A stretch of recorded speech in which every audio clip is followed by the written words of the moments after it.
Carla Couch with Anderson TV here, and I am with Tom Bannon from Community Hospital and Ben Orcutt from Buckskin Bikes, and we're having a great conversation this morning about some really cool things that are happening.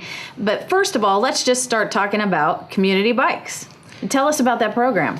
Well, it started about a year and a half ago when Eli Weitzel, who's one of the nurses at Community Hospital, did a wellness assessment at the library. And he had everybody fill out a questionnaire, and he found that one of the biggest needs was transportation. And Eli started using his imagination and trying to think how we could solve this. And he thought getting bicycles in their hands would be a great way to do this. So he approached Ben, and Ben and Eli took it from there. And essentially, we have, through Ben and Buckskin Bikes, put bikes directly in the hands of people at direct services that need it. Christian Center, Exodus House, Dove Harbor. And it's really been a great way to start for the first year. Yeah, we're thrilled to be a part of it. Bicycles, I believe, are a really powerful tool for helping empower the community. Self-powered transportation is a positive thing both for healthy living, fitness, but also sort of emotional stability and confidence and self-pride, things like that. So I think the bicycle is a perfect tool for approaching this need, and it seems to be working. It is working well. And one thing I always want to stress, too, is that Ben, even though he's the owner-operator of Buckskin Bikes, is not making a profit on these bikes. Right. And a lot of people sometimes think, well, of course Ben's going to be a part of it. He's selling them at cost, and in fact, we get them at a lower cost because of his relationships with the dealers. So he's not making a profit on the bikes. This is something that we're just doing to try to help people out.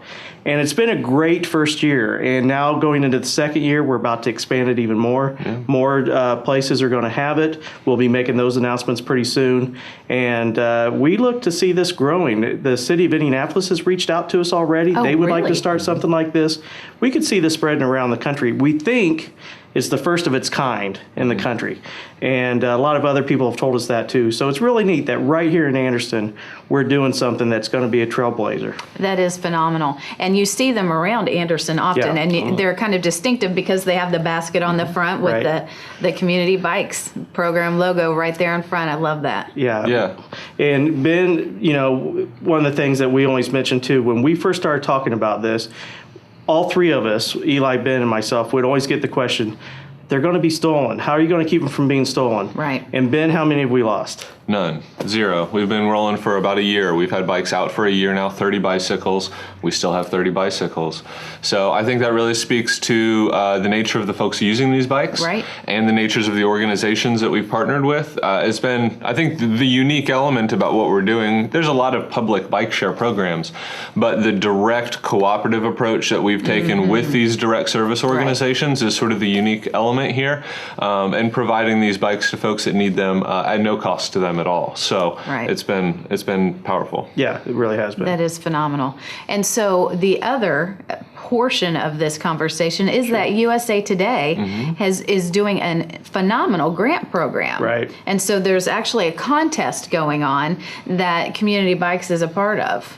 Yeah, it was really good timing for us. At the foundation at Community Hospital, we will do 5 stories of impact each year that we premiere, and one of the stories of impact this year was Community Bikes.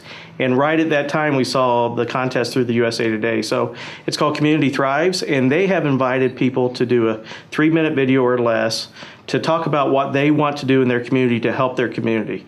And one of the categories was wellness, and this just fit perfectly with it. Absolutely. So we have entered into that, and there's hundreds of submissions in there, but it's a first place prize of $100,000 and 2 second place prizes of $50,000. And so if we're able to capitalize on that and utilize a grant like that, we'd really be able to grow it even more. Right. And so how that works is people can go in and they can vote every day if they like. It's a daily vote type of a process, and then sort of the projects that have the most votes will then all be critiqued and sort of analyzed for who's going to be the winner. So yeah, it's a big popularity contest up front here. Yeah. Through May 12th. Yeah, through the May 12th. Yes, that's good to point out as well. May 12th is the deadline for the event. So if we want to support our community and support Community Bikes, then we can go to the link that we'll have on display. Yeah. And then we'll also share with the folks on Anderson TV and elsewhere throughout the community that they can participate by doing that daily. And then they also get to see the video that is just phenomenal that Community Hospital and the Foundation has had done. So, Yeah. and it's great. Thank you, and kudos to the Story Shop in Pendleton for that. Absolutely. We work with them on so many things. They're very much a part of the Community Hospital family. My name is Eli. I am a community health nurse for Community Hospital here in Anderson. The director of the Anderson Public Library, she knew that they were having an increase in people she perceived to be homeless coming to the library.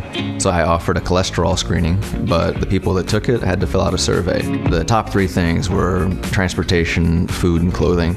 I already know of a lot of resources available for food and clothing, but there's very limited resources available for transportation. People just like us, they need to get places, to work, to school, to doctor's appointments.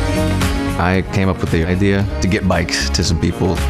Next, I went and talked with Ben Orcutt, owner of Buckskin Bikes. From there, we approached Tom Bannon, the head of the foundation at Community Hospital. This was a big project. 30 bikes, they all needed built, they all needed stored, they all needed distributed, and the Community Hospital Foundation picked up every single one of those things. We had volunteers come out to help build the bikes. When we distributed, it was awesome, showing up at these locations saying, hey, here's bikes for you.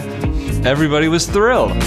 We're partnering directly with organizations who have a client base who has a need. Organizations approach us and they say our people can't get where they need to go. We're giving them a fleet of bikes. Dove Harbor is a transitional shelter for women and women with children. Transportation is often one of those critical pieces that either helps a woman move forward towards her goals or keeps her stuck where she is. What I'm excited about with the Community Bike Program is that it provides one more avenue for women to address their transportation needs. It's so much more than just a bike. It is exercise, it's empowerment. Even some relationship building, being able to say, hey, I'm going to, ride the bike down to the store. Do you want to hop on a bike and come with me? To be able to be in control of one element of your life, and in this case, transportation, it was important that we do this right. They're all street legal. Everyone got helmets, locks, Fenders and racks and a bell and lights. It has everything you'd need on a bike. I've gotten some really positive responses. They ride nice, they've got a basket, they've got, all these cool things. So they've been really excited to have the opportunity to use them. We've provided some basic tools. They can do simple repairs. Bigger repairs will come to Buckskin Bikes. The organizations are also providing some education on bicycle safety. The bikes are in great condition. They've been well maintained. You can tell that they've been loved by the people. Daily, we see people riding up and down the street here on those bikes, and it's kind of cool to be like, hey, we were a part of that. This program has the great potential to continue to benefit individual families, and so I would support somebody in supporting the foundation for this program. I know it's just a bike, and I don't expect it to dramatically just transform someone's life, but it's one of the stepping stones to get someone there. To be a part of the giving, visit communityanderson.com/foundation.